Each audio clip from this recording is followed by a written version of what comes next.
It's Tuesday, July 6th, 2010.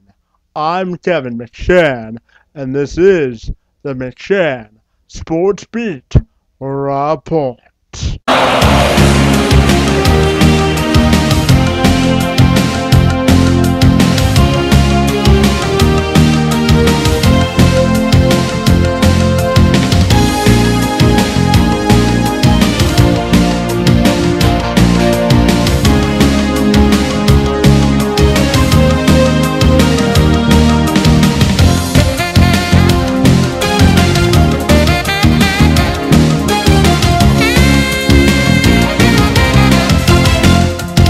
You can lead a horse to water, but you can't force him to drink.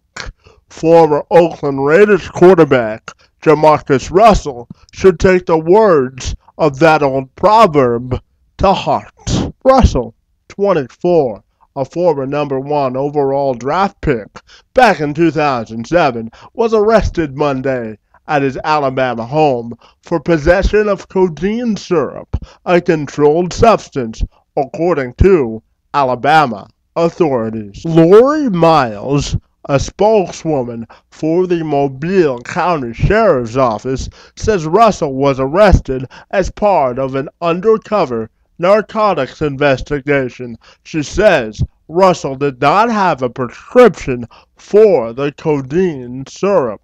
Internet records show Russell was booked in the city jail. Following his arrest, he was soon released after posting a $2,500 bail. The Mobile Press Register is reporting Russell is scheduled for a bond hearing on Wednesday and another court appearance on July 20th. His arrest is just the latest incident in a long line of misguided and horrendous decisions which has caused Russell's career to crumble at the seams. During his 3+ seasons in Oakland, he compiled a record of 7-18 and a passer efficiency rating of 65.2%, completed 52.1% of his passes.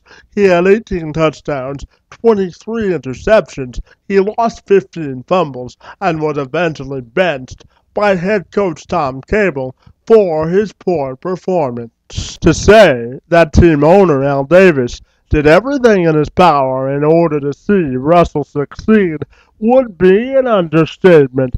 He presented Russell with a 6-year, $61 million contract, which included $31 million in guaranteed money and incentives back in 2007, following a prolonged holdout. He also stood behind his signal caller despite his struggles and the fan and media cry for his ouster because of his poor performance. However, Russell was unwilling and unable to put in the blood, sweat, tears, time, and commitment it takes to be a franchise-changing quarterback within the NFL. Since the beginning of the common draft in 1967, there's only been one other number 1 draft pick to be released quicker than Russell. In 1992, the Indianapolis Colts released Steve Edgman because of a history of injuries and not ineffective play. Without a doubt, the JaMarcus Russell experiment is going to be a very bitter pill for Al Davis and the Oakland Raiders to swallow. They've invested a lot of time, energy, and effort into his development, and it's all for naught. However, they need to put their pride aside because good things are finally happening in the Bay Area. For the first time in nearly a decade, there's reason to smile within the Raiders nation, with pickups such as quarterback Jason Campbell, linebacker Cameron Wimbley, defensive ends Quentin Groves, and John Henderson, not to mention first-round linebacker Rondo McClain. The Raiders are finally building a solid nucleus which can begin to make a difference between the lines on Sunday. Davis is finally listening to the people he surrounded himself with to run his organization instead of going off on his own whimsical whim and throwing darts at a dartboard and hoping something will stick.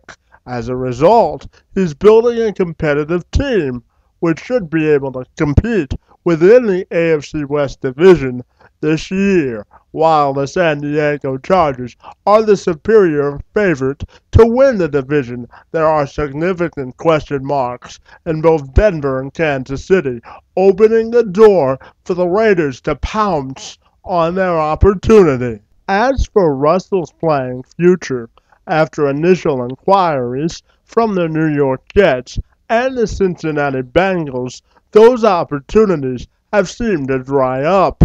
Now Russell must search for alternative opportunities in order to rejuvenate his career. He may have to turn to the Hamilton Tiger Cats of the Canadian Football League, who own his rights, in order to prove himself as a bona fide starting quarterback. But before he can contemplate any serious return to the football field, he must rectify the problems he faces in his life as a quarterback, and most importantly as a man, before he makes any return to the gridiron. That, my friends, is plain and simple.